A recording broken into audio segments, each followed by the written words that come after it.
What's good, everybody? This is John Jake Gaming on the mic here, coming at you with a brand new episode of the Realignment Dynasty here on NCAA 14. And of course, we gotta use that college football revamp.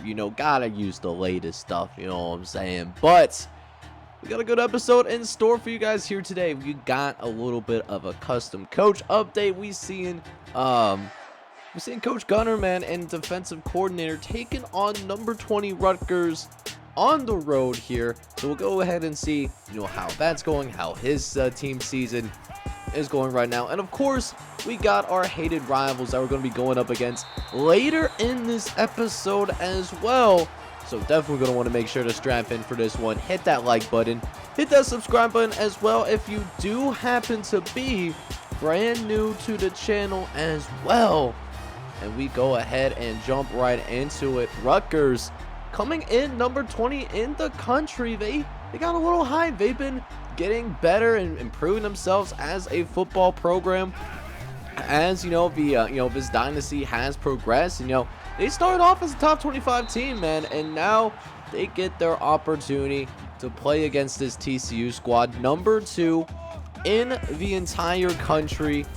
And we'll see what this defense of TCU can do. They looked really good in their opener, but facing against their first top 25 squad, it's not going as ideal as you would want it to go. I mean, right now, Rutgers jumping off to a pretty big lead as of right now, a 20-6 lead.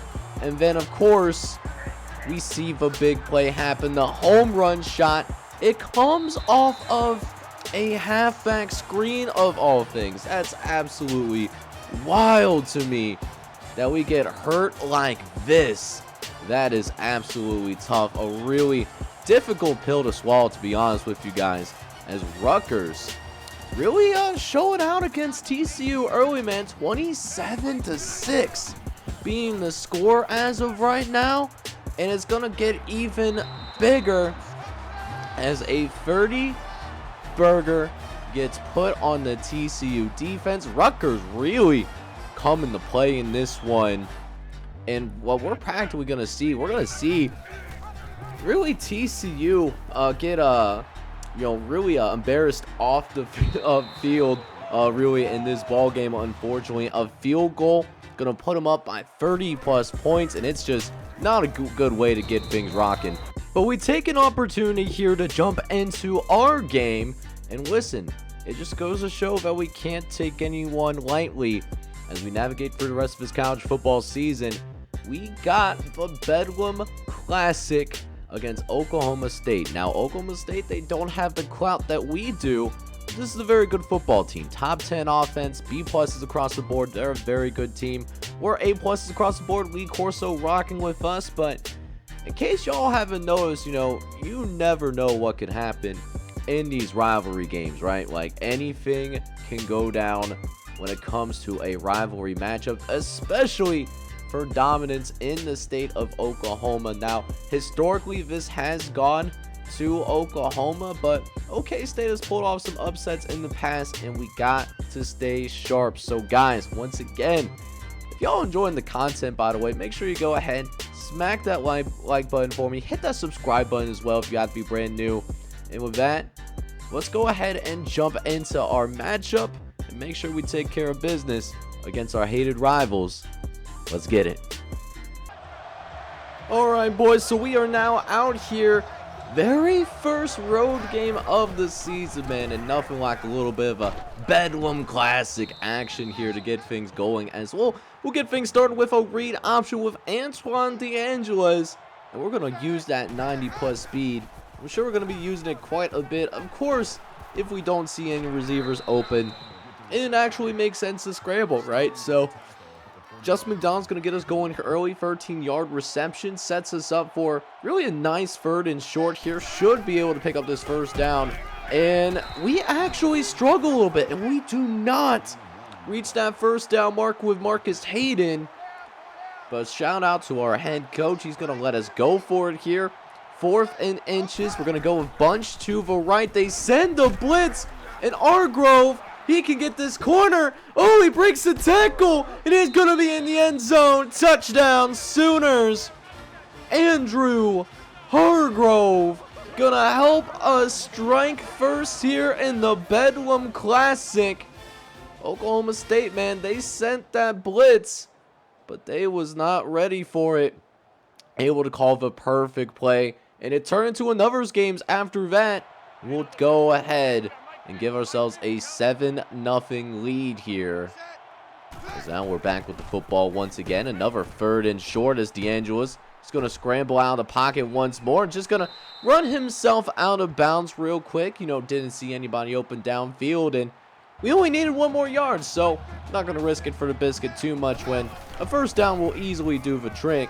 And speaking of doing the trick, Andrew Hargrove again with another big catch, this time for a gain of 15. As we face yet another 3rd down conversion. Going to try to pick it up with the running game. Halfback draw, but Oklahoma State was ready for it, and Willie Lewis simply had nowhere to go with the football. So we had to go ahead, punt the football away.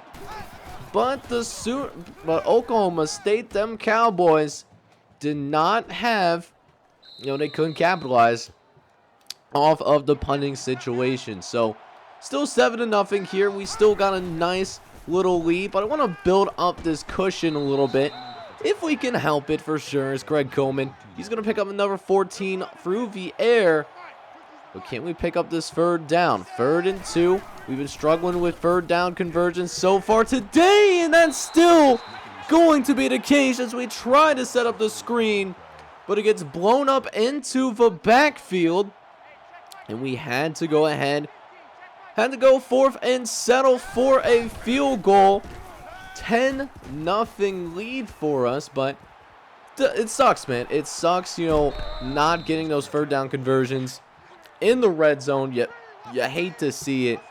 Just feels like we're leaving points on the board, man, right? That's just kind of how my mentality is, but we still got the lead. It's actually a 2-possession lead, our biggest lead of the day so far, as we're starting to get Willie Lewis going a little bit. He's able to pick up some nice yardage on the ground, as DeAngelis, he's going to be able to get loose, but he fumbles it.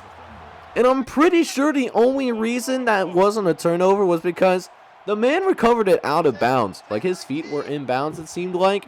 So we definitely got lucky. Could have very easily been a turnover for us, but thankfully was able to retain possession, and we're able to get it downfield, get a touchdown on the board, and we continue to build this lead up. Now going to be ahead 17-0 here. Is now Cowboys finally start to get their offense woken up a little bit here, as they will get their first points on the board. Matter of fact, it's a 17-7 game here, as Willie Lewis will go ahead and pick up the first down there. Is now 2nd and 2 coming. Going to try to run the football once again, and once more Willie Lewis will pick up that first down again. Starting to get his yards per carry up a little bit. You love to see it. Is now 1st and 10. Gonna go out, throw it out to the right-hand side, but Drew Ryan fumbles it, and we somehow recover it. So that's now 2 fumbles for us there that we should have very well lost. But thankfully for us, we were able to recover it, keep the drive going. And now DeAngelis, he's going to run it down the left-hand side. He's going to get out of bounds too, picking up a good chunk of yardage, but doesn't even get touched. Got to protect that quarterback, because we're still, even with DeAngelis, behind DeAngelis, we have a true freshman. Actually, 2 true freshmen. So anything that I can do to not get those freshman quarterbacks so that they can actually be redshirted, that would be good. Kevin Carpenter, he's already played, but DeAngelis gets smoked in the end zone. Now we will hang on to the football here so that we don't risk giving up a touchdown, but when the offense gives up the points, though, it's not a good look, and that's going to get Oklahoma State back into this game. And all of a sudden, we are in the second half here, and yeah, now we're out here. Only a 5-point game, but we start the second half, we start with setting a tone, finding Andrew Hargrove. He gets some huge yards downfield, and he gets us to about midfield. As we go to 3rd and 9, Hargrove looks over the middle, tries to get it out to Lonnie Covington, and Lonnie Covington's going to pick up the first down, as John Paul Jones was responsible for the tackle. The custom recruits playing at Oklahoma State, but we just throw a dart in there for Lonnie Covington as well. 20-yard grab, as now sets up a 3rd and short. DeAngelo's gonna keep it, and it's gonna pitch it out to Willie Lewis, and Willie Lewis will pick up yet another first down, and it sets up a goal line situation. Gonna try to get into the end zone through the screen, ran to perfection, and Greg Coleman is gonna walk himself right into the end zone. Touchdown, Oklahoma. And after the extra point, it gets extended back out to a 2-possession lead. So now 24-12 here, and Oklahoma State fails to score. So a chance to really start pulling away here. Haven't necessarily been able to do that necessarily. Not ideal, but we still, we got the lead. That's all that matters, and we're looking to build on that. DeAngelo's looking over the middle. Tight area for Andrew Hargrove, as that was in between 3 defenders, but still finding a way to come down with it.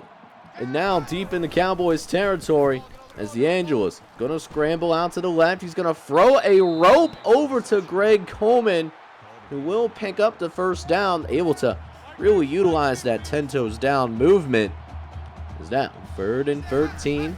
DeAngelo's looking towards the first down marker, but Drew Ryan can't extend the football out. So we had to settle for yet another field goal there. And we did extend the lead. It's still a 2-possession game. Can still definitely come back here in the 4th quarter if we're not careful, as we will end the 3rd quarter with a 100-yard rushing performance from Antoine DeAngelo's already. So doing it both through the air and on the ground, and we're looking to keep that going. DeAngelo's looking over the middle. He's going to throw one out to Greg Coleman, and that is not an easy throw to make.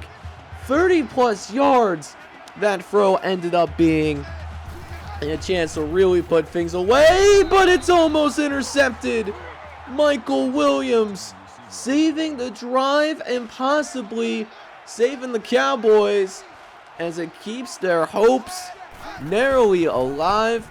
Oklahoma State will respond with not only a touchdown, but they're also going to get a 2-point conversion there as well.